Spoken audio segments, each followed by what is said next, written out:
Okay, so writing the following in order of size, and we want the smallest number first. So as we can see, we've got quite a range of different numbers going on there, so it's best if we can quickly change them so we can compare them. So I'm going to change them all to ordinary numbers. So starting with the first one, we've got a times by 10 squared. If it helps just to change it, that is the same as just timesing by 100. That means it's going to move 2 places in the place value table. So the 3 is going to move into the tenths column and then into the units. So that's going to be 3.8 for that one.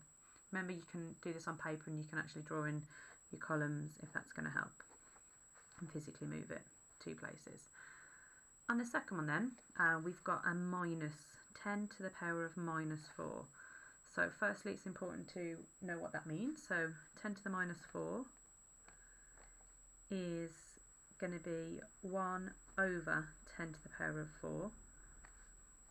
And so we can see this is dealing with small numbers, and 10 to the power of 4 is the same as 1 over 10,000. Now if you're going to be timesing by 1 over 10,000, that is the same as dividing by 10,000. So if that helps you to make the link between the place value table, that's going to move it 4 places in the place value table, getting smaller. So negative indices are going to make that number get smaller. So 3,800 divided by 10,000. So it's going to move 4 places and it's going to go to the right to get smaller. So I'm just going to quickly put some columns in so you can see it. The decimal point would be there, so moving 4 places, 1, 2, 3, 4. So it's going to move to there. Remember, every digit's going to follow, but the zeros which do follow obviously don't make any difference to the actual value of the number. So the answer to this question would be 0.38. So let's just write it at the top there so you can see it. So equals 0.38. 380 is done. So we've got a start circle in there. So we've got 3.8, 0.38. 380 is clearly bigger than both of those.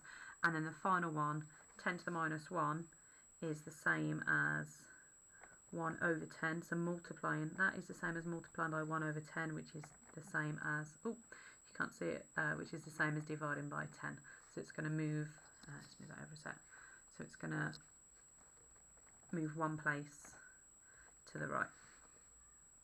So if we look at that 0.38, move it 1 place, decimal point doesn't move, 3 is going to move into that column, the 8 is going to follow, and the 0 place value holder is needed there.